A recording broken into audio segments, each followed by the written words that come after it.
Bom, certo, então, hoje nós vamos iniciar mais um encontro do grupo de estudos sobre o livro Diálogos com Reggio Emília, da Carla Rinaldi, e hoje a gente vai conversar um pouquinho sobre o capítulo 5, intitulado Diálogos, e o capítulo 6, que é o espaço da infância.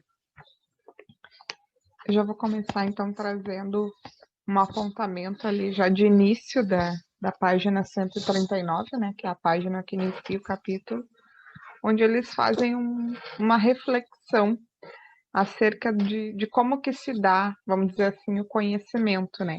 Que por vezes a gente acha que o conhecimento do adulto ele tem um potencial maior, vamos dizer assim, né? Tem um valor maior por sermos adultos.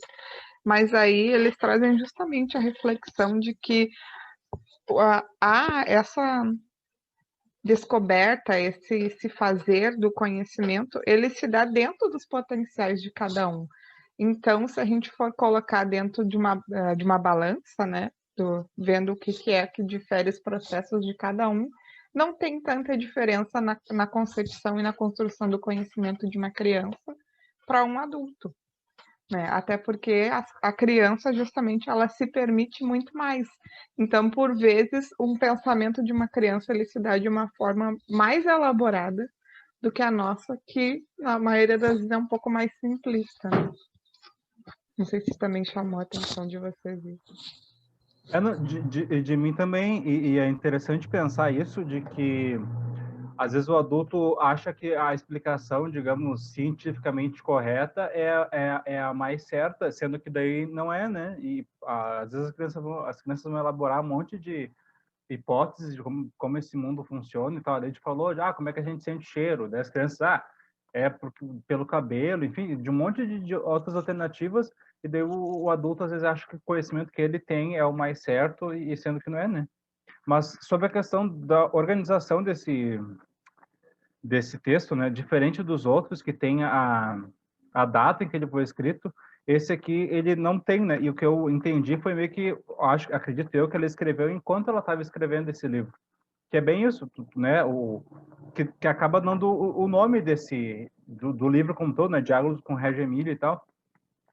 Né, o nome é Diálogos, então é bem isso, é uma conversa que ela está tendo com o leitor para dizer, né, o que ela está achando de tudo. Eu achei bem interessante, é bem diferente, assim, de que a forma como ele é escrito, né, ele é bem fácil de ler, quer dizer, ele é bem curto de se ler, mas fácil não é, porque nenhum deles, assim, tu acha que tem poucas páginas, mas a cada página tu para um pouquinho, tu reflete sobre um monte de coisa. Então, são questões bem importantes que são trazidas aqui, né? Inclusive, falando sobre essa questão do conhecimento e da resolução de problemas, o próximo capítulo mesmo, ele me gerou aqui, logo que eu encerrei a leitura, uma reflexão bem mais complexa que saiu até do texto, porque eu sempre fico me questionando, e acho que até já comentei com algumas pessoas que fazem parte do grupo, hoje eu entendo que cada pessoa tem um percurso e que ninguém é obrigado, né, a querer estudar, ninguém é obrigado a comprar livro, ninguém é obrigado a nada disso. Só que eu, dentro da minha visão, apesar de eu saber, é difícil aceitar isso do outro, né? Porque por mais que a gente saiba, o professor não é valorizado, né? Coisas que a gente sempre diz. Mas quando eu estou estudando, eu tenho a necessidade minha de querer saber o porquê daquilo. Então é uma coisa assim que já é da, do meu interesse, do meu pessoal, né? Então eu fico pensando assim, tudo bem, tu não querer, tu não ser obrigado, mas ainda assim, será que não fica aquele questionamento, aquela vontade, né, de querer saber mais?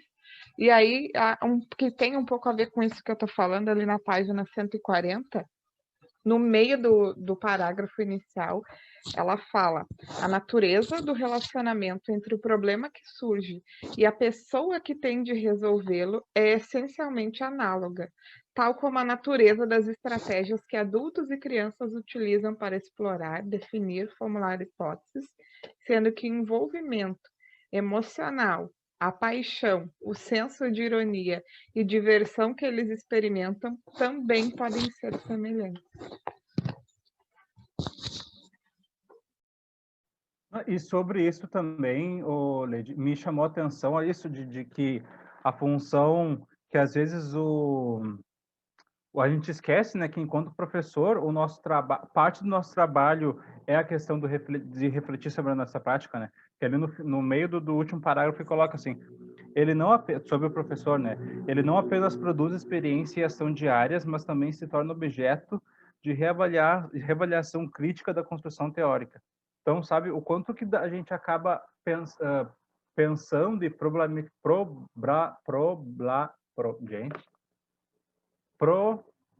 encontrando problemas, Problematizando.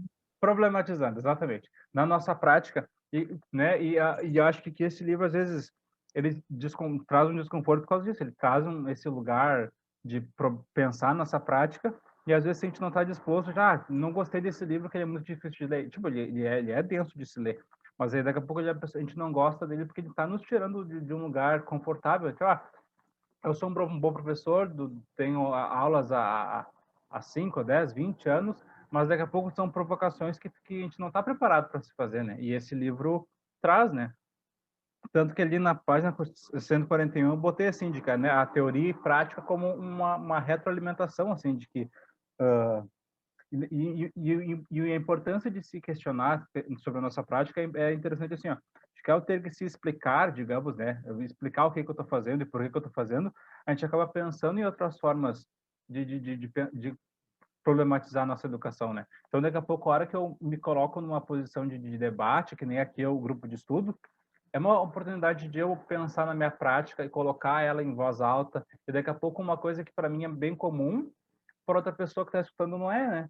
Então, é importante esses momentos de troca para que a gente possa realmente discutir, né? Por isso que eu e a Leide, a gente sempre incentiva e quer que vocês participem, né?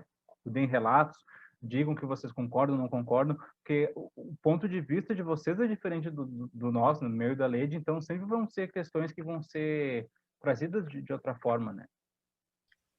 E isso que tu trouxe ali do trabalho, o objeto de trabalho, eu já lembrei de uma outra percepção que uma professora trouxe uma vez, numa aula, que, por exemplo, a relação que a gente estabelece com as crianças, muitas vezes ela vai se desumanizando porque a gente passa a enxergar a criança como objeto do nosso trabalho, ou objeto do estudo, para quem estuda sobre as crianças, por exemplo, e a gente acaba criando um distanciamento, né?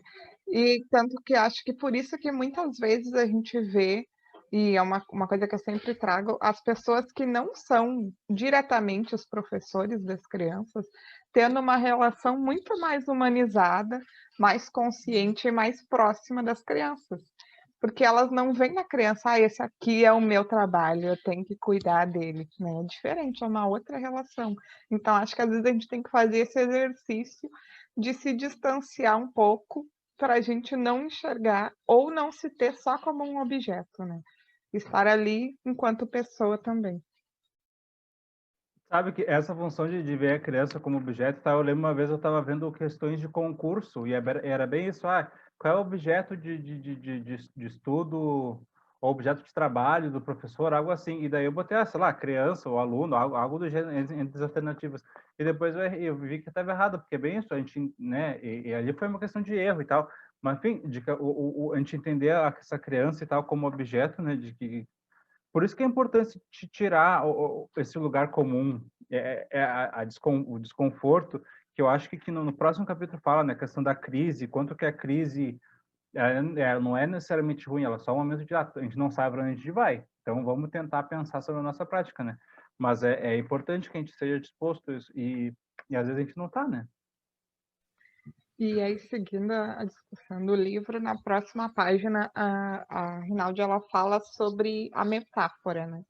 E aí acho até engraçado justamente ela trazer isso, porque por vezes a gente fica procurando uma coisa muito concreta, né? Quando a gente está lendo sobre qualquer abordagem, né? A gente quer ali o exemplo, se possível a foto e a descrição, como fazer, né? E aí ela já planta ali aquela sementinha na gente de que nem tudo está dado, né? Tem coisas que a gente tem que fazer uso da metáfora, assim como eles fazem uso da metáfora, inclusive com as crianças. Porque a criança tem muito isso, né? Apesar de ter uma fase que a criança é extremamente literal, ela também tem esse momento dela se permitir imaginar e fantasiar. Então, ela acha bem legal assim que traz essa provocação também para a gente sobre a metáfora e sobre essa angústia que a gente tem, essa ânsia do modelo, né? Ai, eu quero um modelo. Alguém tem atividade para faixa etária tal, né? A gente sempre quer a coisa pronta, dada. E é bem isso, estava falando, Led me lembrou quando a gente estava discutindo sobre o livro lá, o Registros na Educação Infantil, que é bem isso, o livro, ele fala de uma proposta, né, de blocão e tal, e a gente queria um norte, lógico, né, daqui a pouco, se viesse tão esmiuçado, a gente não ia gostar, mas daqui a pouco a gente queria um pouquinho, porque ele, né, nos colocou muita coisa, e daí a gente ficou ansioso por saber, e ele não nos respondeu nada, mas daqui a pouco também é uma ânsia nossa, né, de a gente querer uma coisa pronta, e tá, ok, fizeram lá, enfim, o quanto a gente pode se inspirar e o quanto a gente tem que se desacomodar e pensar na nossa prática, né? Mas sobre essa questão de metáfora, eu anotei assim também, né? Acaba sendo uma linguagem mais aberta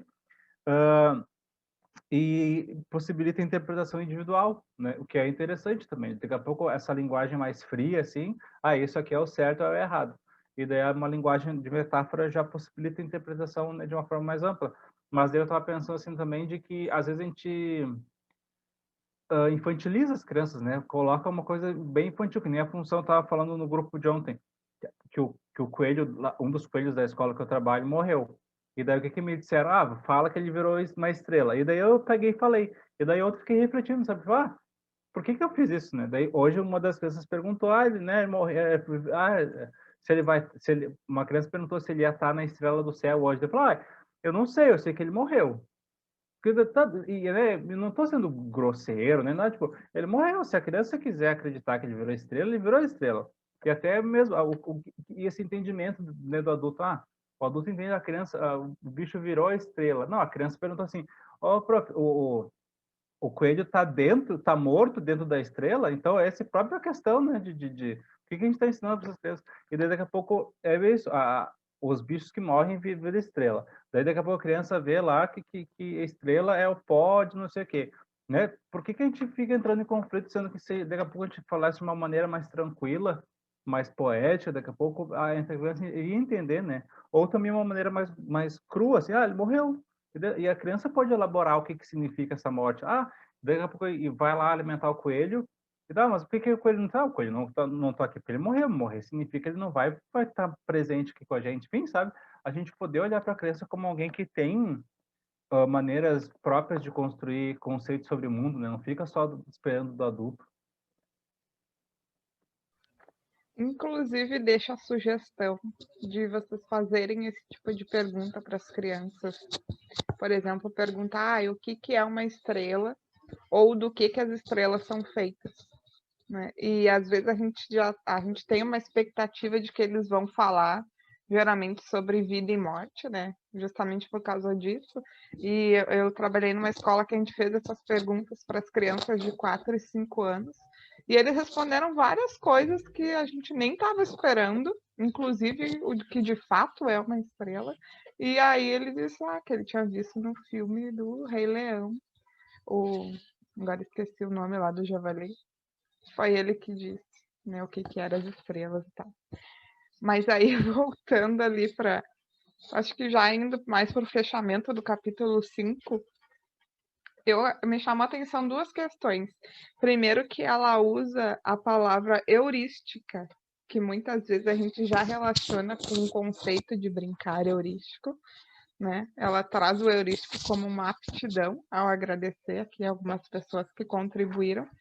E em seguida ela fala uma coisa que eu acho que é o que nos falta muitas vezes, né? No meio ali do último parágrafo, ela fala do Gardner, e daí ela diz que foi capaz de confundir o nosso conhecimento acumulado com uma única pergunta, forçando-nos ao engajamento em saudáveis processos de repensar. E por que eu marquei essa fala? Porque eu acho que muitas vezes, quando alguém nos desacomoda, a gente fica tão preso ao desconforto do desacomodamento que a gente não reflete sobre isso de uma maneira saudável. E aí a gente fica resistente, a gente não enxerga. Então, eu acho que essas leituras que a gente vem fazendo, esses momentos que a gente vem se propondo a estudar, eles geram um desconforto, né? Porque eu tenho certeza que vocês também ficam incomodados, chateados, frustrados, é um misto de sentimentos que vão gerando na gente. Mas aí, de que forma a gente vai fazer um uso positivo dessa desacomodação toda que os livros vêm provocando, né? Porque quanto mais a gente estuda, eu muitas vezes eu penso assim, meu Deus, como é que eu nunca pensei nisso? Que é uma coisa assim tão simples, tipo olhar para uma janela e pensar sobre a luz, né? Que era que a gente estava conversando ontem no outro grupo. Então, por que a gente se priva tanto desse conhecimento, sabe? Então, o que eu vou fazer de bom com isso que eu sei agora, né? Eu acho que é uma pergunta que a gente tem que ter. E eu anotei exatamente esse mesmo trecho, Leide, e eu anotei isso de ter dúvida é parte do processo de reflexão sobre a realidade. Porque daqui a pouco a pessoa que não tem dúvida não significa que ela saiba de tudo, significa só que ela não se colocou a se questionar. Porque eu não vou saber qual filósofo que propôs isso, mas a função de o conhecimento é uma ilha. Conforme mais tu conhece, né, daí essa ilha fica maior e daí a borda dela fica maior também, né? E o mar seria o que tu não conhece. Então, quanto mais coisa tu conhece, mais tu fica sabendo que tu não sabe de outra, né? E o quanto que isso acaba te desanimando por um lado e ao mesmo tempo pode te animar, tá? Olha só, eu não sei, que nem a gente falou, tem tanta coisa pequena que se a gente não parar para pensar, ela passa despercebida na educação infantil, sabe? Tipo a questão do outro grupo, a gente está falando sobre a questão da arquitetura, que no próximo capítulo vai falar também. Olha o tanto que a gente pode ver sobre a arquitetura da escola de educação infantil, que até então nunca parei para pensar. E eu acredito que a maioria das pessoas que se formam em pedagogia acabam nunca pensando o quanto a arquitetura vai influenciar como os alunos, como as crianças vão interagir com esse espaço. Então são pequenas coisas que na verdade são enormes, né? Porque se a gente pensar o espaço como esse ambiente que a criança vai interagir diariamente, é uma coisa enorme, né? Uma coisa bem importante. Mas que se a gente não coloca a pensar, a gente pensa, essas crianças não se comportam nessa sala aqui porque elas não se concentram. Mas daqui a pouco esse ambiente propõe que ela não consiga se organizar, né? Enfim, acho que a gente pode já ir pulando, né? Falando sobre espaço, né? Para o próximo capítulo aqui. A hora que eu li ali, né, o título, o espaço da na infância, achei que fosse o espaço, né, teórico, assim, de pensamento. Não, ele está falando do espaço físico da criança, que eu achei bem Era interessante. metáfora. Isso, Não, exatamente. mas sabe que eu acho assim que a ideia principal e que é muito importante que o capítulo 6 traz é a ideia do espaço como um educador, né? Que às vezes a gente só enxerga o espaço como o local de estar, né? Ah, é aqui que eu vou com as crianças, aqui que é a sala, aqui que é isso, aqui que é aquilo. Mas e qual é a reflexão do potencial desse espaço, né? Outro dia eu conversava com uma professora da escola que eu trabalho e eu falei para ela assim, olha, se tu pensar numa organização da sala que promova a autonomia das crianças, tu não vai precisar ficar o tempo todo direcionando eles, né? Porque no momento que eu sei, eu tenho crianças que gostam de desenhar, que gostam de brincar no jogo simbólico de casinha e gostam de bonecos, por exemplo, né? Se eu tiver esses 3 espaços na sala, vai ter momentos que eles, de maneira autônoma, vão se dirigir para aquele espaço. E aí eu vou poder, quem sabe, nesse momento, dar uma atenção mais individualizada para aquele que ainda não se manifestou, né? Nesse sentido. Vou passar a palavra para a Letícia.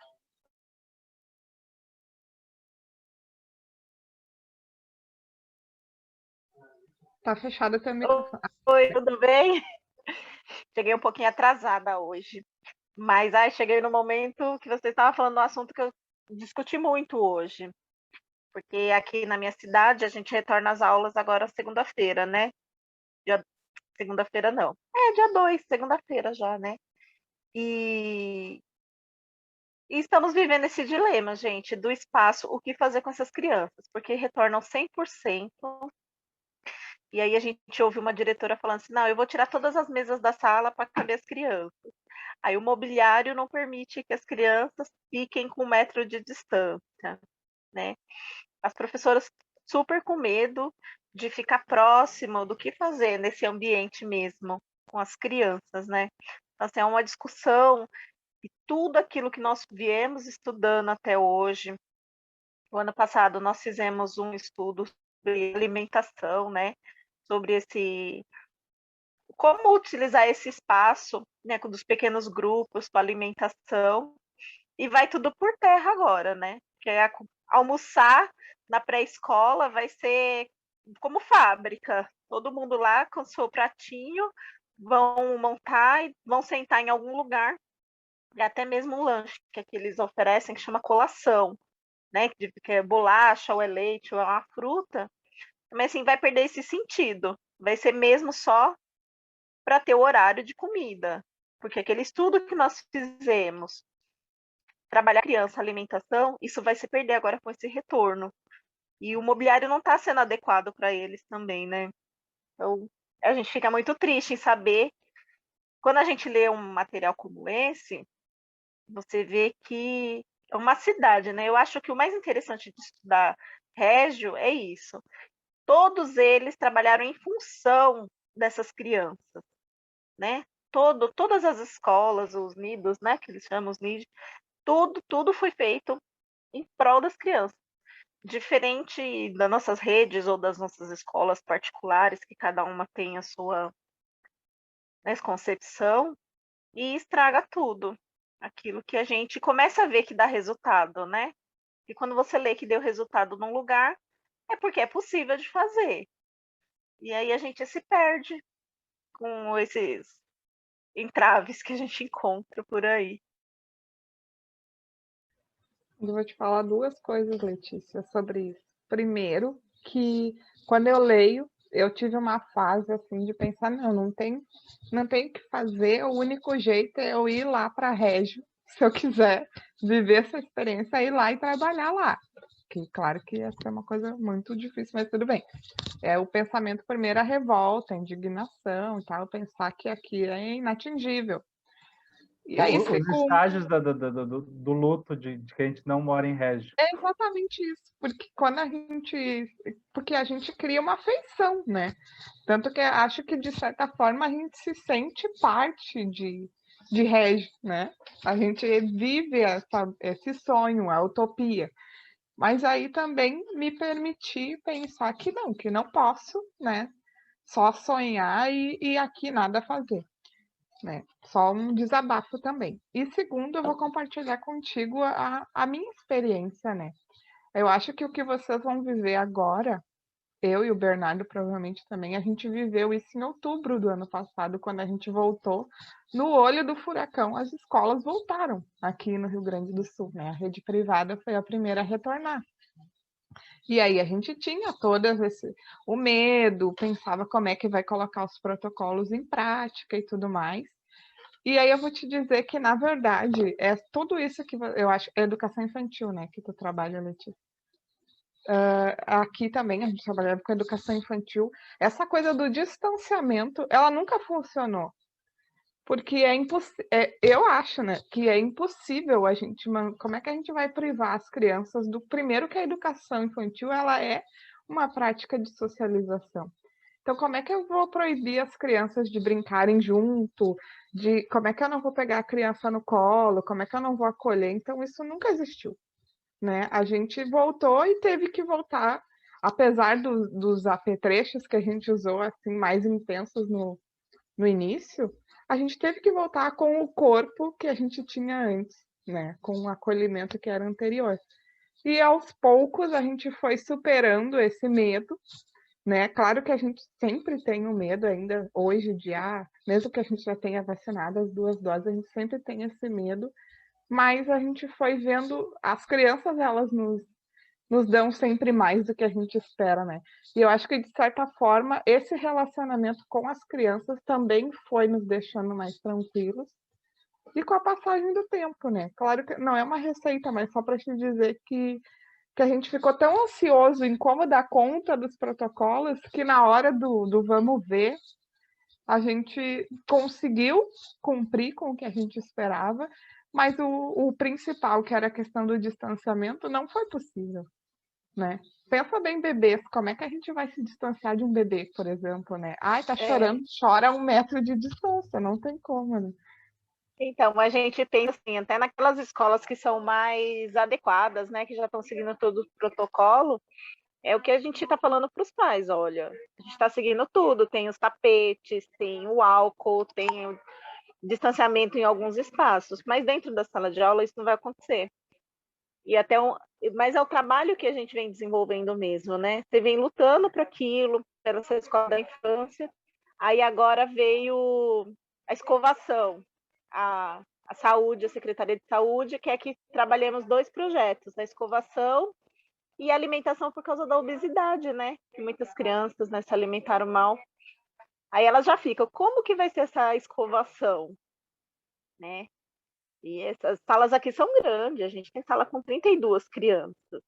Então é bem complexo mesmo, né?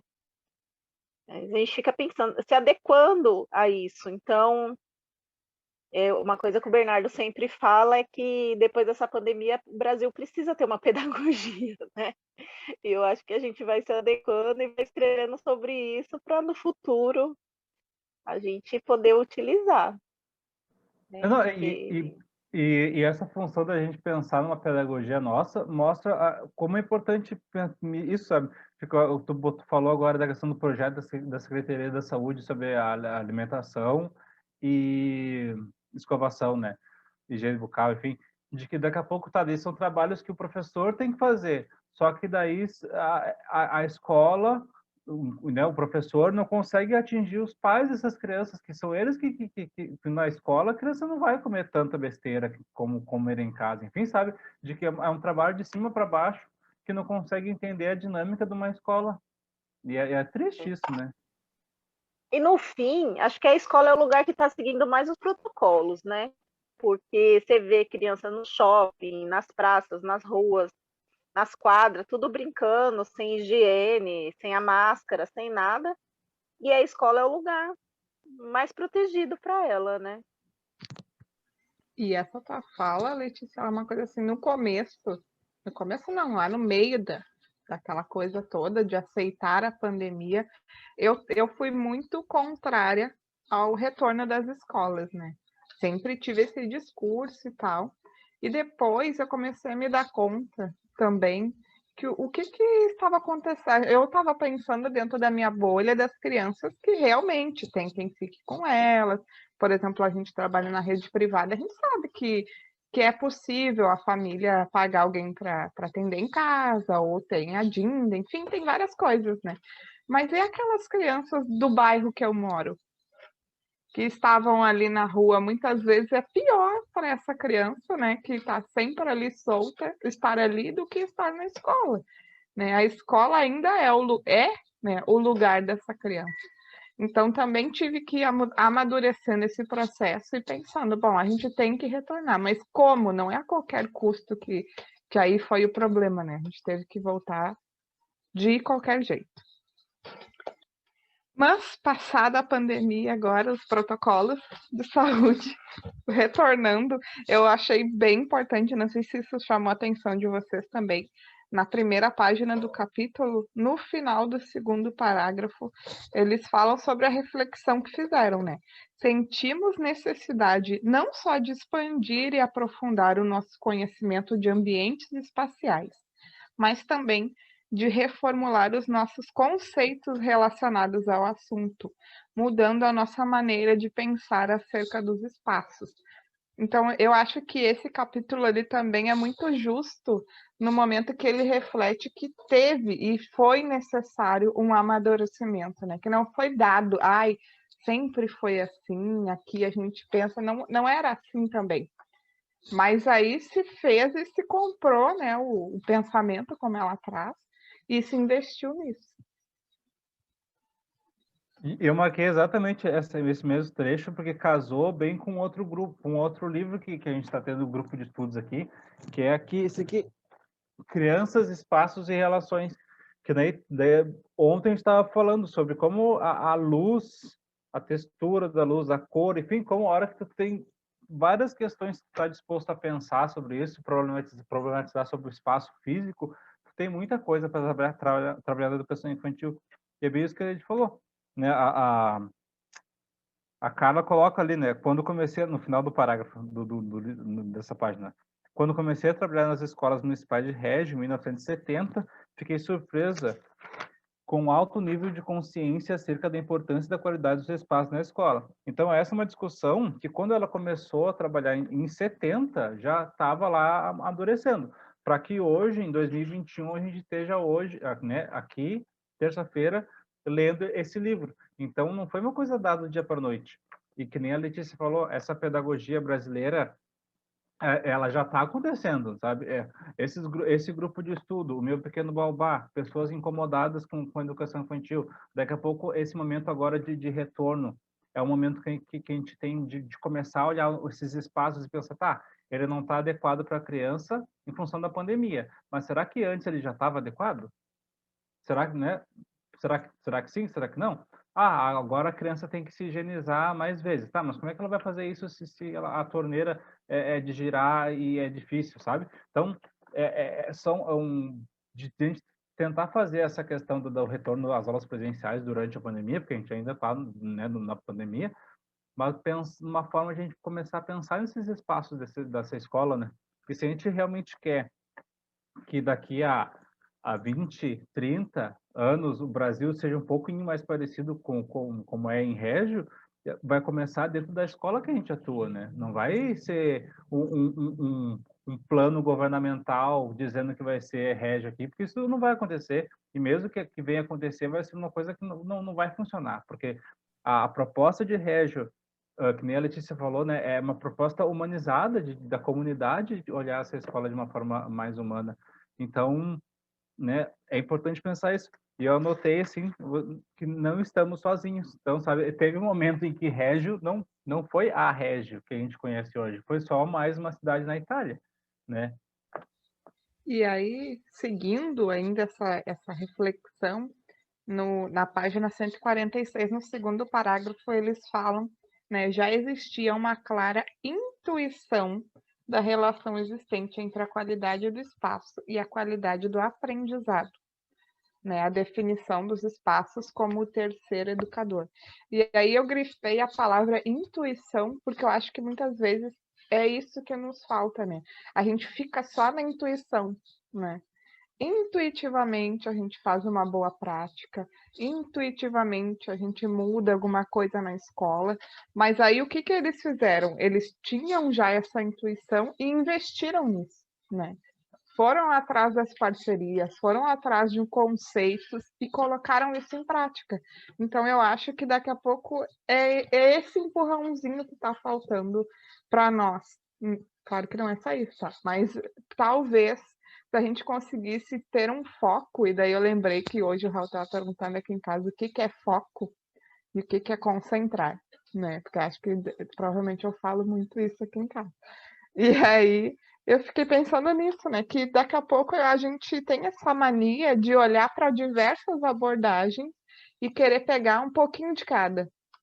Mas talvez não seja esse o caminho, né? Talvez o caminho seja escolher o que de fato a gente quer, se a gente quer investir nisso ou se a gente quer criar uma coisa que seja genuinamente brasileira, né? E porque nós mesmos, né? A gente estuda Régio, a gente estuda Pickler, a gente estuda Waldorf, a gente estuda psicologia, a gente traz o Winnicott. E aí, o que é que a gente está fazendo com tudo isso, né? Daqui a pouco gera uma angústia na gente de não dar conta de tudo isso, porque quanto mais a gente sabe, parece que mais a gente tem que saber e mais incompleto fica o nosso saber.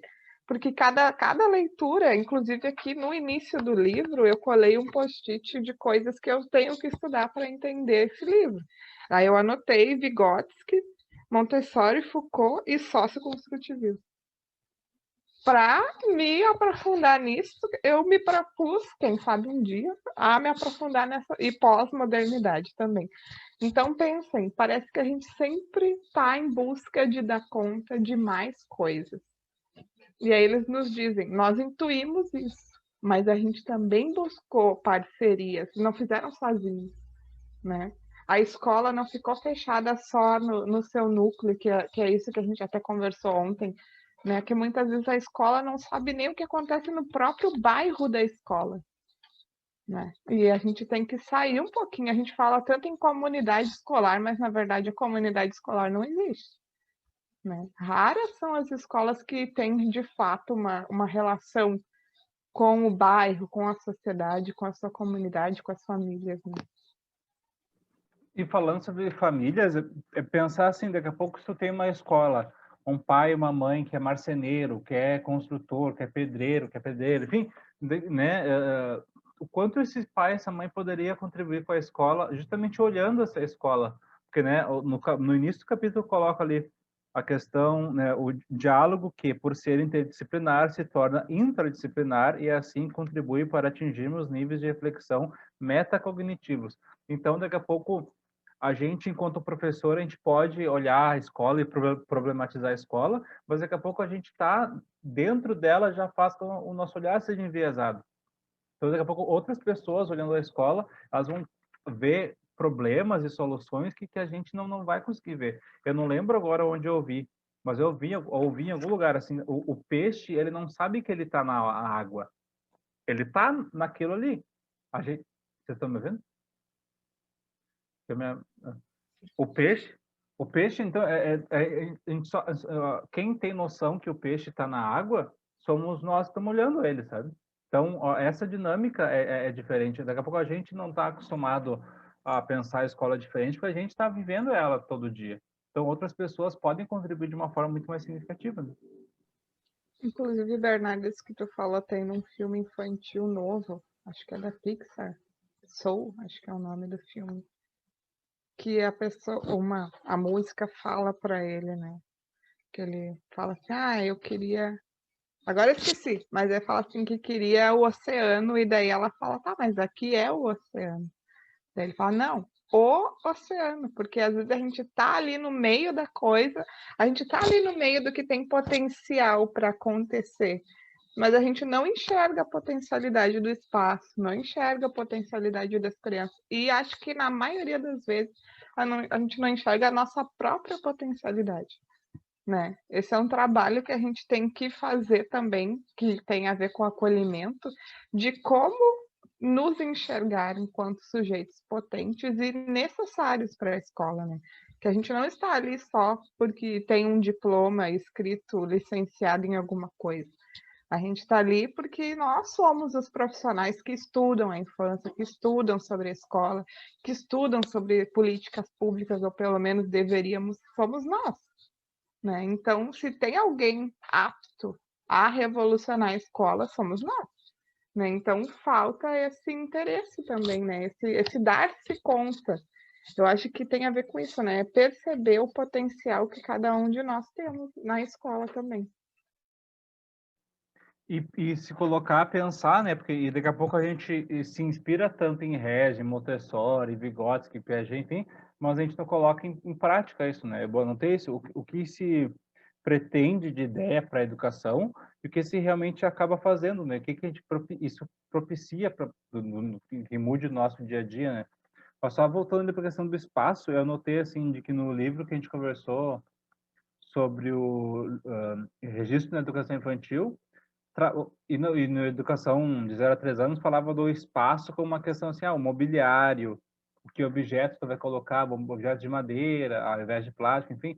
E aqui ele vai um pouquinho mais a fundo, que coloca o espaço como tipo as paredes que estão constituindo essa sala. Vai ser paredes de madeira, de alvenaria, de tijolo, a cor que vai ser essa parede. Vai ter janela para o sol, contra o sol, enfim, né? Como pensar o espaço como algo integral na educação. E só de pensar o espaço, a gente pode, ontem mesmo eu estava falando de que a escola em que eu trabalho, ela é numa lomba. Então, daqui a pouco, só por ela ser numa lomba, já dificulta que as pessoas possam ficar ali na frente, conversar, porque a organização do espaço em que ela está não propicia isso. É uma lomba, né? Ou tu desce ou tu sobe. É difícil que tu fique ali. Então, só isso influencia também, de que falando em lomba, né? Como a Leite falou assim, de que a gente, enquanto professor, às vezes não está prestando atenção nas coisas, daí o porteiro, a pessoa que fica na portaria da escola que eu trabalho, ele teve um insight, assim, de observar que as motocas ficavam numa parte do pátio, que era uma parte mais de baixo, assim. E ele, o que ele fez? Ele observou isso e botou as motocas numa parte que era mais alta. Então as crianças começaram a andar de motoca, descendo a, né, lombinha, era bem pequena, mas tinha uma lomba, e daí fazendo naturalmente o movimento para girar, né, de ciclismo ali e tal. Então, olha só, ele conseguiu observar essas crianças e fez uma mudança, tirou um objeto de um lugar, colocou outro, e isso propiciou que a criança sozinha aprendesse a dirigir a motoca, sabe? Então, às vezes, esse olhar para o espaço demanda uma sensibilidade nossa, que eu acho que a rotina da escola acaba nos consumindo, assim, de que daqui a pouco esse professor tem que fazer relatório, tem que fazer agenda, tem que fazer projeto, relatório de projeto, e daí o tempo que tu teria para conversar com essa criança, para observar essa criança, tu acaba não tendo, né? E de que adianta, então, fazer trocentos relatórios se tu não consegue interagir e brincar com a criança? Quando o Bernardo me contou essa situação com o porteiro da escola, eu pensei, mas é isso que eu falo. Às vezes a gente está tão envolvido, né, no nosso grupo ali de crianças que a gente não percebe. Porque, pensa bem, as crianças de 2 anos, elas não vão ter força suficiente, né? Ainda mais aqui que a gente tem um monte de crianças de apartamento, né? Elas não vão ter força suficiente para iniciar a pedalada. Agora, se eu colocar uma motoca na descida, né? Elas vão já pelo menos ter um impulso inicial e vão perceber que gira, pelo menos isso, sabe? E precisou alguém que teve esse olhar e não foi de fato nenhum de nós, inclusive eu que trabalhei lá também nunca me dei conta disso, né? Ou o que pode ser o pior é alguém ter se dado conta e resolvido não fazer, pensando no trabalho que isso geraria para o adulto, né? Porque no momento que as crianças estão descendo a lombinha de motoca, eu vou ter que ter uma atenção maior, vou ter que ficar tirando as crianças do caminho. Então, são coisas para a gente se perguntar. E aí, na página 147, eles trazem um exemplo sobre o almoço. E eu grifei esse exemplo ali que ela traz, porque tem uma parte ali que eles falam que as crianças e eles perceberam que o almoço era um momento de socialização. E aí eu fiquei pensando em todos os anos que eu trabalho na educação infantil e o quanto, na maioria dos lugares, o momento da alimentação das crianças não é um momento de socialização. É um momento desgastante, né? É um momento de choro, é um momento de não é que não sobe na mesa, enfim, é um momento estressante, né? É estressante para os adultos e é estressante para as crianças. E eles fazem uma observação ainda assim de evitar o barulho para tornar a acústica o mais suportável. Então, o que é o refeitório das escolas de educação infantil da minha vivência, tá? Ninguém pensou nessa acústica. A acústica é o choro constante.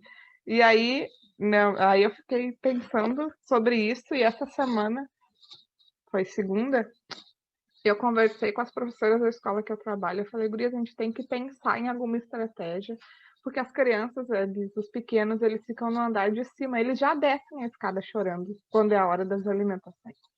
Eu falei, não, alguma coisa a gente tem que tentar. E aí eu subi para ajudar elas e 10 minutos antes da hora da comida, eu falei assim, daqui a pouquinho é a hora da janta. Eles continuaram brincando. Aí passou 5 minutos. Olha, acho que agora a gente vai começar a guardar, porque tá chegando a hora da janta. Quem sabe a gente guarda e vai lavar as mãos. Crianças de 1 ano e meio, assim, 2 anos. E aí, quando lavaram as mãos e tudo, e desceram a escada sem chorar, pela primeira vez. E daí eu falei, olha, não, claro que eu por si só já sou uma novidade, porque eu não faço parte da turma, né? Então daqui a pouco a minha presença pode ter interferido. Mas daqui a pouco o que falta é essa previsibilidade. As crianças precisam disso. É diferente eu anunciar para eles o que vai acontecer do que dizer agora a pessoa guarda tudo que é a hora da comida. Né? A criança não quer, a primeira coisa que ela vai dizer é não, quero brincar, ou vai ignorar, né? Então, daqui a pouco, fazer um exercício pequeno, um teste, né? Acho que a gente tem que testar mais, tem que conversar, tem que tentar tirar aquela criança que está chorando, dar uma volta e depois voltar, porque parece que a gente tem que comer, se a janta é às 5, tem que estar todo mundo jantado, como a gente diz, 5:30. Não precisa ser assim, sabe? A criança precisa de um tempo maior, né? E aí, o principal da comida, que é a socialização, a gente não tem nas nossas escolas. Então, sempre fico pensando no momento da comida, porque para nós, comida é o momento de fazer amizade, de compartilhar, e para as crianças, não. E eu também me marcou essa parte porque eu botei isso de como que os espaços e as pessoas podem mudar sua dinâmica para tentar abarcar as crianças, né? Porque é bem isso, a criança vai chorar, ela quer brincar. Então, como é que o adulto vai tentar organizar a sua dinâmica? Quem sabe avisar antes. Ou o espaço, né? Eu anotei também de que na escola que eu trabalho, no refeitório de baixo, que é onde a minha turma se alimenta, tem uma mesa grande e uma mesa pequena. Quando eles estão em poucos, eu uso todo mundo fica nessa mesa pequena. Agora, se tem mais crianças, fica parte na pequena e parte na grande. Então, daqui a pouco, ao invés de ter uma grande e uma pequena, seria melhor ter 3 mesas pequenas, que eles iam se organizar de uma forma mais tranquila. Então, né, aproveitar que na educação infantil a gente tem esse contato diário com as crianças e vamos fazer isso, vamos experimentar. Hoje, quem sabe a gente desce por outro lugar, ao invés da escada, se tiver. Enfim, né, daqui a pouco não nos custaria, porque daqui a pouco é essa pequena coisa que vai fazer com que as crianças tenham um comportamento diferente, né? Eu botei também, me marcou essa função do que, né, sobre isso de ir construindo aos poucos, né, de que ali no primeiro parágrafo da 148. Como eu disse, esse é um exemplo. Após essa experiência, os atelieristas continuaram a desenhar novas mobílias e construí-las e experimentá-las. Então, né, daqui a pouco, Régio, hoje em dia, tem uma educação boa, mas com certeza eles estão se questionando sobre se faz sentido o que eles estão fazendo. Eles colocam assim, de que a cultura vai mudar essas crianças. Então, será que né, as crianças lá dos anos 70, que hoje são adultos, mas que estavam lá em Régio e já estavam se pensando sobre a questão de espaço, com certeza são diferentes das que estão lá esse ano, sabe? E a própria questão da pandemia, como é que isso alterou lá em Régio? Enfim, né? Tem que pensar também que está tudo influenciando, e a gente está nesse processo também. E sabe, Bernardo, quando eu li esse trecho, eu lembrei que quando eu trabalhei numa escola em São Leopoldo, a gente foi para uma sala, eu sempre trabalhei com os pequenos, né? E aí eu fui para uma sala que era no ano anterior das crianças maiores. Então faltava, vamos supor assim, uns 5 centímetros para as crianças da minha turma conseguirem olhar pela janela, né? Elas terem o alcance visual do pátio. E aí o que acontecia? Elas davam um jeito de olhar pela janela e com frequência elas batiam isso aqui, né? A boca estava sempre se machucando. E daí eu falei para a diretora da escola, vamos construir um degrau, né? Aí as minhas parceiras queriam morrer, porque elas, não, eles vão subir no degrau, eles vão pular, não sei o quê, né? Eu falei, não, mas vamos tentar. Daí o nosso faz tudo da escola fez um degrau simples, assim, né? Como se fosse um banquinho, e colocamos na janela e nunca mais as crianças caíram. Elas usavam o banco para brincar, para colocar brinquedos, mas aquela coisa de se machucar tentando ver a janela nunca mais aconteceu. Então foi uma solução intuitiva e que deu certo. né? Então, também, às vezes, falta. É claro que essas que de fato poderia ter gerado um interesse em pular do banco e gerar um novo machucado. Mas não gerou, que acho que tem a ver com essa questão da confiança. A gente não confia nas crianças, né? A gente não acredita nelas. A gente sempre espera o pior, né? Sempre espera, não dá para fazer passeio porque eles vão sair correndo. A gente sempre pensa, né, no e se. E aí, fazendo uma relação disso com o livro, na página 149 é uma página muito bonita, assim, do meu ponto de vista, que ela fala, né, por exemplo, ali no comecinho da página, né? Posso sentir o prazer de ter presenciado uma mudança realmente paradigmática na descrição e na vivência dos espaços da infância. Não somente as escolas, mas todos os espaços em que vivem crianças e adultos estão pedindo grandes mudanças. Eles necessitam de mais metaprojetos e de novas paixões e entusiasmos. Que acho que é isso, né? A gente fica tão absorvido pela escola que nos falta o entusiasmo, na maioria das vezes, né? A gente está tão acostumado com o não dá, com o não tem, com o sempre foi assim, que a gente acaba sendo consumido, né? É que nem a gente já conversou quando a gente vai fazer os primeiros estágios ou as observações durante a faculdade, aí as pessoas dizem, ah, não, foge, nem vem, nem investe nisso, né? Aí tu pensa, meu Deus, mas por que essa pessoa tá aqui? E aí tu pode chegar aquele momento triste que tu te dá conta que tu é aquela pessoa, né? Em algum momento da vida, às vezes, a gente pode ser a pessoa que desestimula, né? Então, vamos buscar essas novas paixões também. E eu acho que é importante a gente se questionar e pensar nisso, porque daqui a pouco esse próprio professor está se desestimulado por questões que estão fora do controle dele, né? E se a gente pensar na rotina, esse próprio espaço desse professor, daqui a pouco esse professor está cansado porque ele está com dor. E por que ele está com dor? Porque não, sei lá, não tem mobiliário adequado para ele, né? São pequenas coisas assim. E logo depois, né, dessa frase que a Leide citou ali, né?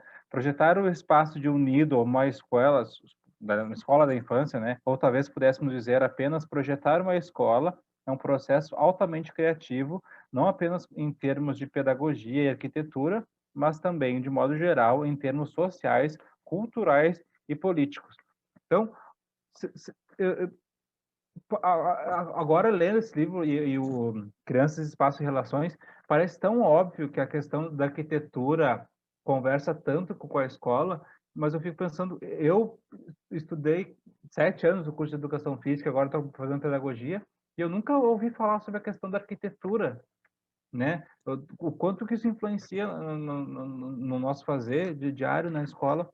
E até falei com a Leide já de a gente tentar articular alguma coisa com faculdades de arquitetura, porque essa discussão não pode ficar só aqui, né? Tem que se expandir. A gente tem que, sei lá, na faculdade de pedagogia, ter conversas com arquitetos, enfim, a gente tem que tirar esse conhecimento que está nesse livro para sair, porque eu vejo, gente, como é que eu nunca pensei em arquitetura como algo tão dinâmico e tão faz parte, né, da vida nossa, assim. Letícia, quer falar? Ai, quero compartilhar outra coisa, quando você fala de arquitetura. Então, aqui na minha cidade, nós temos 3 modelos de escola, né. Tem aquelas escolas que foram feitas nos anos 70 e nos anos 80, que são espaços enormes, enormes. Casas térreas, né, com aqueles parques enormes, com tanque de areia, com área verde. São escolas, assim, né, dos anos 70 e 80. Então é uma arquitetura. Tem as Escolas escolas RET. mais novas. É. Aí tem as escolas dos anos 90, que já são uma outra arquitetura, uma escola um pouco menor, né. E as escolas agora dos anos 2000, então, gente, são casas adaptadas, assim, são casas de 2 andares, a principalmente as creches que estão conveniadas, né, com a prefeitura, são aquelas mantidas por associação, são tudo casas adaptadas. Então, assim, por mais que você adapte para receber uma criança pequena, muito pequena, um bebê, não dá certo. São espaços pequenos, né? E a gente sempre fica pensando, quando você tem uma proposta, que nem o ano passado nós fizemos, esse da alimentação, aí nós ficamos pensando nos refeitórios. Então eu tenho escolas com refeitório enorme, né? Agora, em compensação, eu tenho escolas que o refeitório é compartilhado com outro ambiente, né? Que é separado assim com uma grade e as crianças brincam de um lado e outras estão no refeitório. Outras até que nem tem parque. O parque foi construído no meio da escola e é com teto solar. Ele abre ou fecha, né? No dia de chuva. Então, assim, eu acho que depende muito também da administração do momento, né? Infelizmente nós temos isso, essas gestões, né, partidárias e aí que muda tudo aquilo que uma já foi feita e não olham para essa real necessidade, né? Agora mesmo também nós tínhamos o mobiliário, as mesas sextavadas para as crianças ficarem. E do nada estão chegando mesas retangulares na escola para as crianças, até maior do que as crianças, elas não conseguem sentar nessas mesas. Não precisava mesmo ter um arquiteto que olhasse, né? Sei lá, um projeto de arquitetura, que olhasse mesmo para essas crianças, qual a real necessidade, né? Para poder atender, porque a gente não consegue trabalhar mesmo para eles. E eu acho, Letícia, que para além de ter o arquiteto, é ter o arquiteto que converse com a escola, né? Porque a gente teve um exemplo, acho que é a Patrícia que compartilhou, que ela construíram uma escola grande, bonita, com área verde, mas não se pensou, por exemplo, em analisar a natureza em volta da escola. Então, cai abacate, cai galho de árvore, né? Então, tipo, falta esse diálogo. Daqui a pouco a professora podia ter dito: olha, acho que aqui não é uma boa ideia de construir o salário para os bebês, porque cai bastante galho dessas árvores que são mais altas.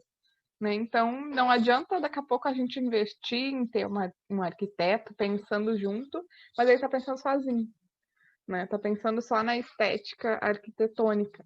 E aí, essa fala que vocês vêm trazendo, eu sempre quis, assim, almejei um dia ter uma escola de educação infantil, tá? Só que agora, gente, quanto mais eu estudo, mais longe desse desejo eu fico, sabe? Porque eu pensei assim, não, eu não posso fazer isso, e eu não concordo, e aí vai se tornando inviável, porque se eu tivesse uma escola, seria uma escola privada, eu não ia ter clientes, né? Porque a gente vai pensando tanto nas crianças, né? Porque é a razão de tudo isso, que a gente vai se distanciando disso, né? Então eu penso, não, o meu caminho não é mais ter uma escola, mas é tentar mudar as escolas em que eu habito. Pelo menos, nem que eu não fique lá, que eu saia porque a escola não é do jeito que eu queria, mas pelo menos assim, e eu tenho tido acredito assim que tenho feito um bom caminho nisso, porque geralmente as pessoas que ficam nas escolas que eu passei, elas sempre trazem relatos de que eu deixei coisas positivas, né? Então, que seja assim. Eu não vou ter escola. Lid, eu tinha o sonho de ser diretora também, né? Nossa, eu queria ser diretora, principalmente creche. E aí, quando eu fui ser diretora numa creche conveniada, aí foi no outro município, foi em São Paulo mesmo, lá na cidade de São Paulo. E realmente, assim, tinha muita coisa errada, era muita coisa errada. E naquela época, eu estava começando ainda inexperiente, então eu não tinha muita noção. Nem a escola era de 3 andares. Eu tinha bebês que chorava para subir as escolas e a gente não entendia o porquê. Todo dia aquela criança chorava, mas ela tinha medo, né? Numa escola tão grande, ela tão pequenininha, o almoço, toda vez elas tinham que descer para tomar café, depois descia para almoçar, depois descia para jantar. E aí eu fico pensando nisso hoje também. Quanto mais eu estudo, o que eu vou aprendendo, eu falo assim, eu teria brigado muito mais pelo direito daquelas crianças. Porque até os brinquedos, né? Tanto que a gente fala do brincar heurístico, do conhecimento, da experiência, eles não tinham. Eles não tinham nem brinquedos para brincar na escola. E quando a mantenedora mandava esses brinquedinhos de plástico. Então, realmente é isso, quanto mais a gente aprende, mais a gente luta pelos direitos dela, e a gente vai também se contrapondo com algumas coisas, né, a gente não vai achando certo. A gente Até está porque tentando fazer elas o melhor, falam né. ali, ela fala ali, ó, projetar na 150 ainda, né, no segundo parágrafo. Projetar uma escola significa essencialmente criar um espaço de vida e de futuro. E aí, quando eu li isso, eu lembrei do meu sonho anterior de ter uma escola, que eu pensei primeiro que eu não ia ter dinheiro para fazer uma escola do zero. Ia ter que adaptar uma escola, então já não ia ser um projeto, né? Então, ao mesmo tempo, é frustrante, né? Pensar que a gente também vai abrindo mão dos nossos sonhos anteriores pela necessidade de sonhar um novo futuro, né? Não, mas eu consigo entender, Leide, mas eu acho que daqui a pouco a gente consegue fazer muita coisa, por mais que o espaço físico, não, né,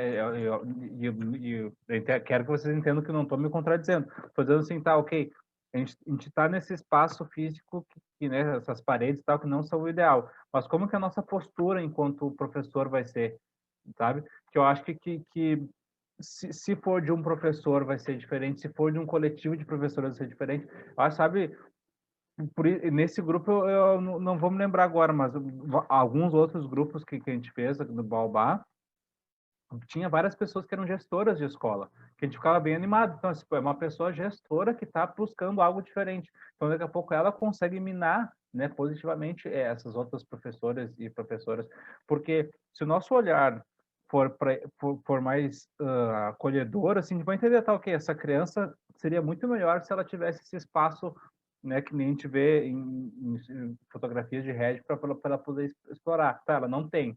Como é que a minha postura vai ser diferente? Que nem tu falou, Letícia, a função dos materiais, né?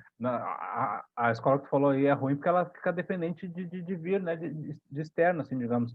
Mas daqui a pouco, a hora que a escola, se pudesse comprar alguma coisa, então comprasse material de madeira, de ferro, de alumínio, enfim, que é muito mais significativo para essa criança brincar, né? Então, são pequenos movimentos que a gente pode fazer dentro da nossa prática diária, enquanto a gente, né, não constrói essa escola do que a gente gostaria, assim. Eu acho que todo mundo gostaria de ter uma escola que colocasse em prática o que a gente acredita. Ao mesmo tempo que isso é difícil acontecer, né? E esse é uma constante construção, assim. E aí, Bernardo, mesmo eu tendo esse momento aqui triste, né, do meu sonho abandonado, a Rinaldi traz no final da página 151, antes ela fala dessa questão que a gente estava falando, né? De que as escolas lá em Regi também eram casas adaptadas, ou era uma escola para crianças maiores, que passou a ser uma escola de infância, e daí ela diz o seguinte: não estamos em busca de um espaço ideal, mas de um espaço capaz de gerar a própria mudança. Pois um espaço ideal, uma pedagogia ideal, uma criança, um ser humano ideal não existem. O que existe é uma criança, um ser humano em relação com suas experiências, tempos e cultura. A qualidade do espaço pode, enfim, ser definida em termos de quantidade da qualidade e do desenvolvimento desses relacionamentos. Então, ao mesmo tempo que a gente fica triste, a gente pensa, não tem mesmo, né? Não vai ter um lugar prontinho, né? Para a gente chegar e tá, é assim, agora que tá tudo ótimo. Agora mesmo eu sempre falo, né? Eu sempre fui professora.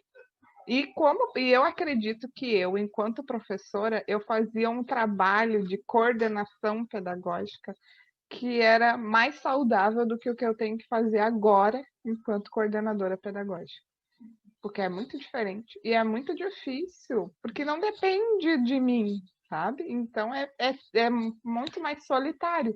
Eu me sentia muito mais ativa, que nem quando o Bernardo compartilhou, quando o Bernardo chegou na escola e eu soube que ele era formado em educação física, eu automaticamente lembrei do Rafael, que é formado em educação física, que é o pedagogo Pickler que a gente tem no Brasil, e pensei, vou emprestar para ele um livro que fala da abordagem Pickler, do movimento livre, e não foi assim para, sei lá, não foi uma coisa assim pensada que às vezes as pessoas pensam que as pessoas que fazem esse movimento querem gerar algum atrito, ou querem, sei lá, se promover. Não, foi justamente pensando em trazer um ponto positivo, uma ligação. E agora que eu não estou professora, eu acho muito frustrante ser coordenadora. Não gosto. É que parte, eu acho que enquanto professor a gente sente isso um pouco de a gente fala, a escola no Brasil não é valorizada, o professor no Brasil também faz de qualquer forma. A hora que a gente se torna professor, a gente se torna parte do problema também, né? E eu acho que a hora que dentro de coordenação, eu acho que é bem isso. Então, às vezes a coordenação, é difícil. A hora que a gente faz a coordenação, a gente vê que também é difícil movimentar as pessoas, né? E daqui a pouco seria mais fácil porque tu estava se colocando em alguém que queria uma administração que te guiasse. Agora, se é ao contrário, se tem pessoas que não estão muito afim de se movimentar, é um processo mais difícil, né? E a Lei já falou assim, tem gente que está numa caminhada né, de livro, assim, a gente está na última, nas páginas do meio aqui, que a gente está se propondo a pensar, a gente vai, volta, relê, tenta entender de outras formas, e tem pessoas que estão ali na primeira página lendo o título, sabe? E tudo bem, né? Ninguém é obrigado a nada. E tem gente que está muito mais à frente da gente na questão de pensamento na escola, mas a gente está disposto a se pensar, se questionar sobre isso, né? E uma coisa sobre a questão de construção de escola, né? Ali a nota de rodapé que tem na 51, eu anotei assim essas duas páginas, 50 e 51, foi praticamente toda ela marcada, porque, né? Eu me refiro aqui a dar sentido de escola, porque na arquitetura não é somente a junção de espaços, envolve também uma filosofia, uma forma de pensar a educação, o aprendizado, a relação ensino-aprendizagem, o papel da ação e da realização na construção do saber. O prédio de uma escola é um projeto pedagógico e, como tal, deve ser resultado de um diálogo profundo e cuidadoso entre as linguagens pedagógicas e arquitetônicas. Eu pensei, quanto que a arquitetura do prédio da escola está no PPP dela? Quantos? A escola pode dizer, a gente tenta fazer espaços de coletivos para convívio, tá? Mas será que tem isso realmente, sabe? De que, pô, é difícil pensar. E só uma coisa da questão da alimentação, agora eu lembrei, de que, né, eu tendo noção de que meia hora para as crianças se alimentarem é um tempo muito curto, eu fico falando, pessoal, eu gostaria que fosse mais, mas a gente tem meia hora que você tem que comer, escovar os dentes, fazer xixi e se vestir para capoeira ou para balé. Então, como que a gente vai fazer isso com qualidade, né, respeitando a criança? Então, eu digo, pessoal, vocês vão ter que comer a janta rápido. Eu queria que a gente pudesse conversar, eu queria enquanto adulto, comer junto com vocês, para que, né, vocês tivessem, sei lá, olha só, ele comeu, né, a verdura, comeu arroz, feijão, enfim, é uma coisa que eu acredito, mas eu não consigo mudar a realidade, mas, né, são pequenos movimentos que a gente tentar fazer, para que daqui a pouco, a hora que a gente tiver uma escola nossa, a gente tenha experiência, eu fiz isso já enquanto eu estava na escola que não era minha, que não era a escola ideal, mas eu vi que deu certo fazer isso, sabe? Coletar experiências positivas para a gente poder pensar numa escola diferente. E talvez até avançando um pouco, mas tem uma parte da página 154 que é quando ela vai citando, né, tópicos sobre o espaço enquanto linguagem, né? Também é uma outra coisa para a gente pensar, né? Além de ser um projeto pedagógico, também é uma linguagem, né?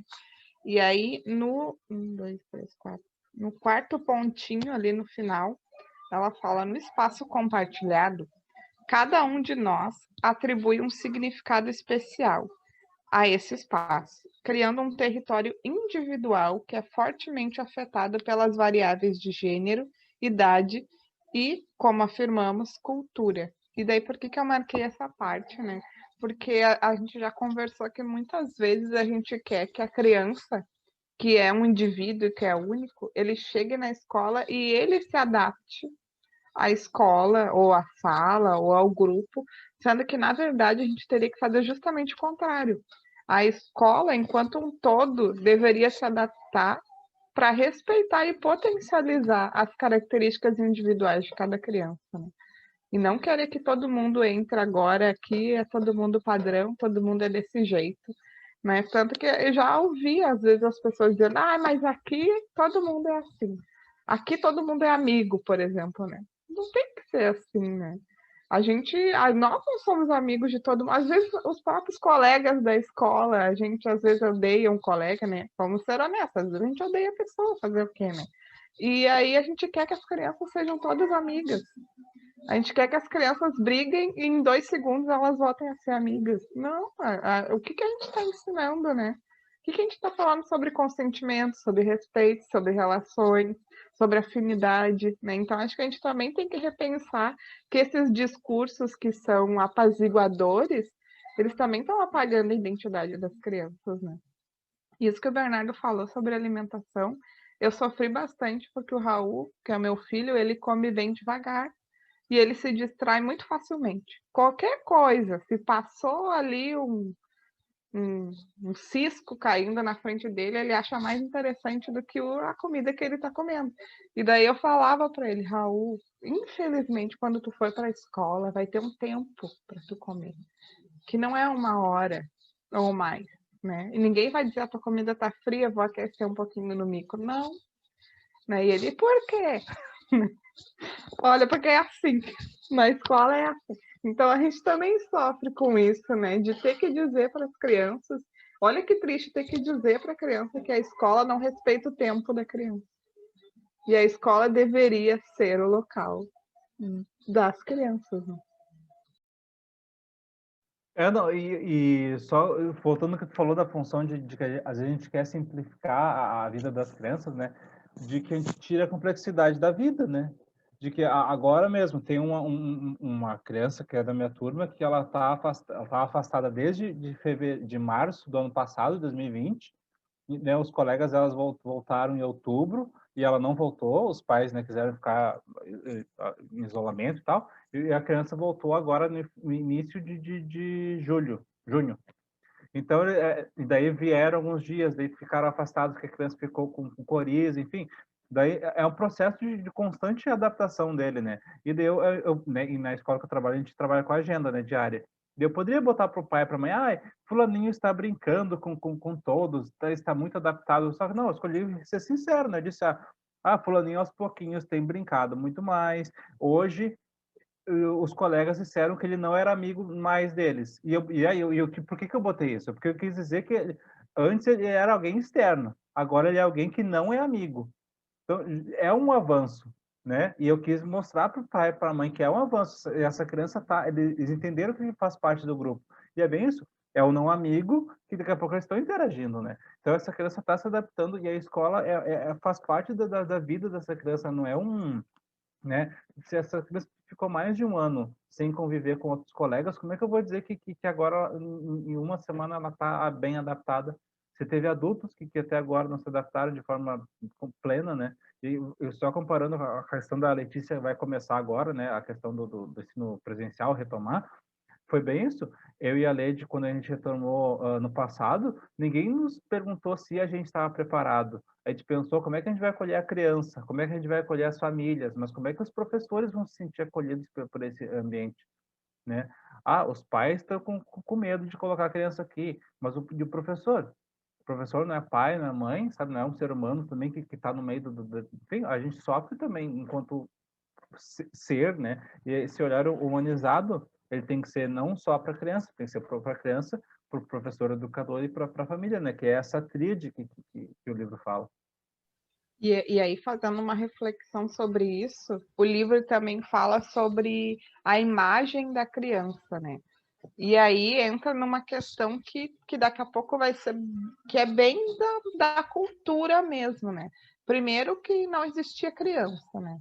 Criança era só um mini adulto. Aí depois se inventou uma infância. E depois foi, cada vez mais a gente caminha para uma definição de infância que é, vamos dizer assim, muito infantilizada, né? A gente cada vez mais diminui as potencialidades das crianças, né? E aí, o que o livro traz nessa parte toda aqui é justamente uma reflexão sobre a potência dessa criança, né? E não de um indivíduo passivo, mas sim de alguém que está o tempo todo interagindo, o tempo todo refletindo, né? Uma criança ativa, competente e crítica. né? Então a gente às vezes quer apagar tudo isso e querer que as crianças sejam todas, ai, somos todos amigos.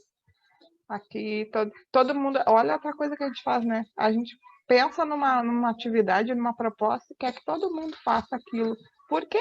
Por que que dentro de um projeto, se eu sei que tem a criança que não gosta de se sujar, por que que eu vou insistir para que ela faça um momento de exploração de areia ou de argila se ela não gosta?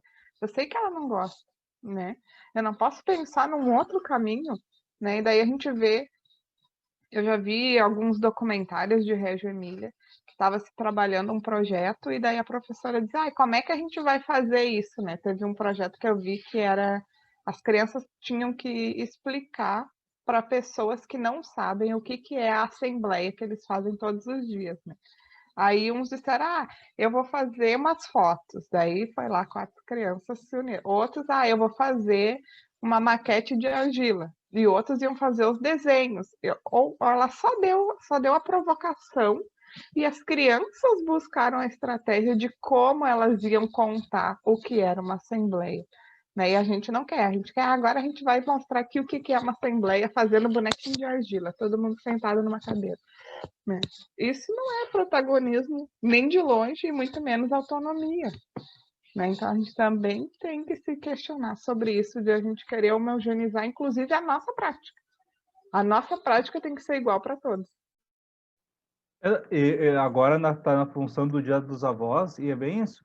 Se propôs na escola que eu trabalho que a gente faça uma lembrança do Dia dos Avós. As crianças façam um desenho e depois façam com miçanga e tal. E até me surpreendi, que eu achei que fosse uma atividade que eles não iam gostar, e alguns alunos gostaram bastante de ficar bem concentrados em fazer, então eu me surpreendi também. Mas ao mesmo tempo tinha uns que não queriam fazer, eu disse, ó, fulaninho, tu tem que fazer. Sabe, eu me senti mal enquanto professor, mas é uma demanda que vem acima de mim, né? Então, tipo, olha só, se não fizer hoje, tu não vai, a gente não, teu avô vai ficar, né? Fiz uma chantagem emocional com a criança. Tipo, teu avô, tua avó vai ficar sem. Ele tinha feito um, daí fez os outros. Mas sabe o quanto é ruim, né? Essa demanda externa, e daí eu tenho que forçar a criança a fazer algo que ela nem queria. Daí ela faz lá um rabisco qualquer, ah, tá, ela fez, ponto, acabou. Mas aí, sabe, o quanto isso é significativo. Enfim, é triste pensar, mas uma coisa, né, não, vamos, né, tá encerrando a hora e tá, mas eu acho que uma coisa que eu acho que eu notei aqui que para gente tentar pensar positivo em cima disso é assim, ó, o quão longe de um espaço ideal estamos, é importante que a gente saiba disso, né? Para que a gente saiba como a gente pode entender essa realidade. Então, daqui a pouco, por que a minha proposta com argila não deu certo? Se eu vi que essa idade, as pessoas adoram argila. Tá, mas será que daí, né, esse questionamento é a dúvida, será que eu, enquanto profissional, não estou habilitado, não consigo, não sei, enfim, mas daqui a pouco é o espaço que essa argila está sendo exposta, como ela está sendo exposta, sabe? Então, é importante a gente pensar e se questionar para a gente poder entender a realidade. E vão ter momentos que a gente vai ficar triste mesmo. Esse livro, assim, ele traz várias propostas, várias coisas, mas ele te dá um desconforto, né? Mas que a gente pegue esse desconforto e tente construir algo em cima dele, e não só, né, fique triste, assim, mas para que a gente se estimule, que a Régio que a gente está lendo hoje, vendo hoje, não nasceu pronta. Ela foi construída por cada profissional que estava lá e estava disposto a pensar e mudar a sua realidade. E aí, Bernardo, tem ali na página 162, antes do subtítulo Conclusões, a última frase fala bem isso, olha. Ao refletir sobre as próprias ações, as pessoas ajudam a construir a diferenciação que molda o sujeito inteligente, o objeto conhecido e as ferramentas do saber. O que é isso, né? A gente se permitir olhar e pensar, mas o que que falta? O que que eu posso fazer, né, para mudar isso, para mudar esse espaço, para mudar essa prática? Até mesmo uma pequena ação, que acho que o Bernardo já comentou aqui, né? Se as crianças mudam a organização da sala, mudam os brinquedos de lugar, eu não vou deixar tudo atirado, mas eu também não preciso mudar o que eles querem. Eu posso ir lá e organizar, porque é o nosso compromisso também manter a estética agradável, mas eu vou manter. Se eles querem que os bois fiquem dentro da casinha de boneco, os bois vão ficar. né? Porque tem um sentido para isso, tem um porquê. E daqui a pouco a criança no outro dia vai chegar e vai ver que foi mantido aquilo e ela vai se dar conta que ela é pertencente e sujeito daquele espaço, né? Que não é tudo do jeito que eu quero, é também do jeito que a gente quer. E é um processo, porque foi bem isso, de eu agora estou tentando deixar, mas ao mesmo tempo me incomoda um pouco, que daí tinha esse material que daqui a pouco conversa com aquele outro, e daí eu peguei, tirei hoje e botei. Mas daqui a pouco amanhã já vou fazer o exercício, tá ok, se esse aqui não conversa diretamente, não conversa porque eu não entendi o brincar. Né? Eu, adulto, não entendi por que conversa, mas daqui a pouco a criança que colocou entende. Aí eu deixei esse brinquedo aqui porque eu vou fazer com aquele outro lá, enfim, né? A gente respeitar esse espaço da criança e se a gente realmente quer que a criança intervenha nesse espaço, a gente tem que entender essa intervenção dela enquanto algo positivo, né? E que nem a Leite falou, não é assim, as crianças tiraram todos os brinquedos, deixa lá porque é o espaço delas. Não, né? Como o adulto vai tentar, né, dialogar com essas crianças, que nem se eu tiro todos os brinquedos e agora devolvo para elas, como é que elas vão reagir a isso? Então, tá, quem sabe botar um pouco aqui, botar um pouco lá, é uma constante troca que um diálogo, eu acho, né, de que eu proponho algo, elas reagem, elas propõem algo, eu reajo, né, não é nem só o que elas querem, nem só o que eu quero, mas que a gente possa realmente, né, que nem o Liu coloca ali, diálogos, ter esses diálogos diários com as crianças. E aí, Bernardo, eu fiquei pensando agora exatamente nisso que tu falou, né? Daqui a pouco a criança, ela até percebeu, né, que as panelinhas casam com a parte ali que tá o fogão. Mas o fato dela mudar de lugar pode ser justamente uma provocação para que tenha um olhar direcionado do adulto e perceba essa intervenção dela, né? Daqui a pouco ela está querendo que o professor, a professora olhe e diga: poxa, fulano, mas tu já pensou que a panela fica melhor aqui porque fica mais perto do fogão? Como que é na tua casa? As panelas ficam no quarto ou ficam na cozinha? Daqui a pouco elas estão querendo esse diálogo e a gente acha só que tá bagunçado, né? A gente vai lá e simplifica o caminho pensando no nosso trabalho. Sim, e nem explica relações, né, que daqui a pouco são para mim tão fáceis, todos os utensílios de casa eu tento colocar numa mesma prateleira, né? Tem panela, tem copo de metal, mas daqui a pouco para a criança aquilo não é um copo, aquilo ali é um recipiente que ela vai guardar qualquer outra coisa, né? A concepção de copo quem deu foi o enquanto adulto, que a criança daqui a pouco não tem, né?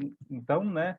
é, e eu acho que legal, porque enquanto a lei estava falando, eu estava refletindo, né? São questões que a gente está proposto a se desconstruir, e, né, a cada dia, sim. Por isso que eu acho muito importante a questão do grupo de estudo, na potencialidade que ele tem de fazer com que a gente reflita sobre a nossa prática. Mas, pessoal, caso alguém tenha algum outro ponto, alguma coisa que chamou a sua atenção ali, esse livro, ele tá assim, às vezes tá, são poucas páginas, só que são páginas que tu fica ali, tem que ler, meu Deus do céu, que frase linda, que pensamento maravilhoso. Então, acaba que dura muito, por mais que sejam poucas páginas, às vezes, né? Inclusive, Mas, hoje, quando eu estava lendo isso, revendo ali as coisas que eu marquei, eu tive que até ver um vídeo do Foucault, porque eu queria pensar sobre a arquitetura que tem, depois até posso colocar ali para vocês, que ele fala deixa eu ver aqui que eu anotei para não esquecer, que já fiquei pensando num grupo que a gente quer propor, um desses grupos abertos, que a gente está pensando em fazer um sobre o corpo da criança na escola, né? E aí tem um conceito do Foucault que é a panóptica, né? Acho que também tem, claro que não é isso que Red está fazendo, mas de certa forma também tem um conceito ligado, né? tem toda a função da arquitetura ser circular, é exatamente isso, tem toda uma questão filosófica e que aborda isso, né? Mas, enfim, né? A gente sempre conversa, né, que as propostas dos grupos não é eu e a Lady de dizer o que é certo e o que é errado, mas justamente a gente poder trocar. E a gente sempre acha, né, importante que vocês possam dizer que vocês gostaram, não gostaram e tal. Então, quanto mais trocas a gente tiver, mais diálogos a gente sempre entende que vão ser mais construtivos esses grupos, né? Então, pessoal, A gente agradece, né, vocês. Terça-feira, hoje. Amanhã, como sempre, vai ser enviado o link para vocês. E até o próximo encontro.